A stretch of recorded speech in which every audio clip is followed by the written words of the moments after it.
प्रधानमंत्री डॉक्टर मनमोहन सिंह और कांग्रेस अध्यक्ष सोनिया गांधी आज से जम्मू कश्मीर के 2 दिवसीय दौरे पर।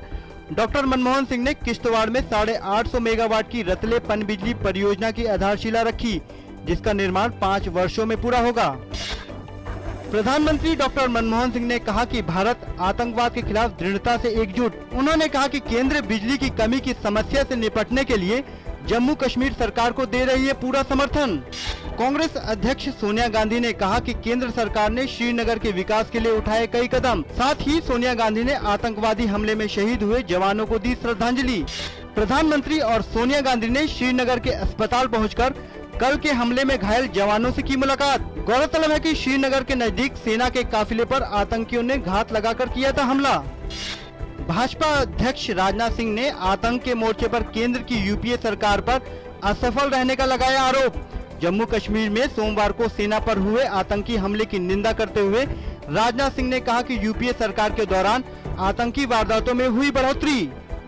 अमेरिकी विदेश मंत्री जॉन केरी ने भारत के साथ उच्च शिक्षा के क्षेत्र में आज 4 समझौतों पर किए हस्ताक्षर। भारत दौरे पर आए जॉन केरी ने नई दिल्ली में मानव संसाधन विकास मंत्री पल्लम राजू से मुलाकात कर भारत अमेरिकी संबंधों को प्रगाढ़ करने की दिशा में एक और कदम उठाया।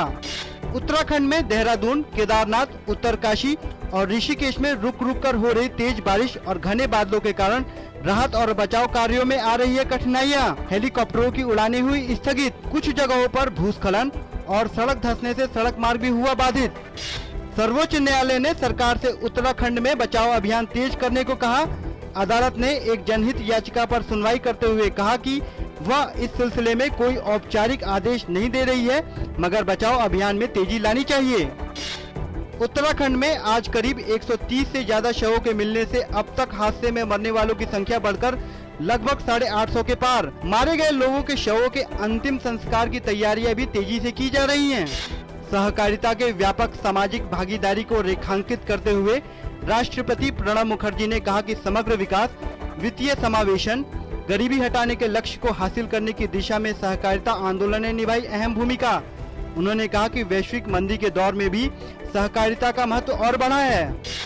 सुप्रीम कोर्ट ने देश की प्रमुख दवा कंपनी रैनबैक्सी के खिलाफ दायर एक जनहित याचिका को किया खारिज। अदालत ने कहा कि याचिकाकर्ता रैनबैक्सी के खिलाफ अपने आरोप को साबित करने में असफल रहा। शेयर बाजार में देखी गई तेजी। सेंसेक्स 88 अंक मजबूत होकर 18,629 अंक पर पहुंचा।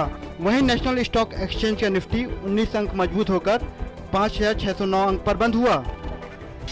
कतर के अमीर शेख हमद बिन खलीफा अल थानी ने आज कहा कि वह सत्ता छोड़ रहे हैं और अपना उत्तराधिकार अपने पुत्र को सौंप रहे हैं। उन्होंने कतर टेलीविजन पर अपने भाषण में कहा कि अब समय आ गया है जब नई पीढ़ी को सत्ता संभालनी चाहिए।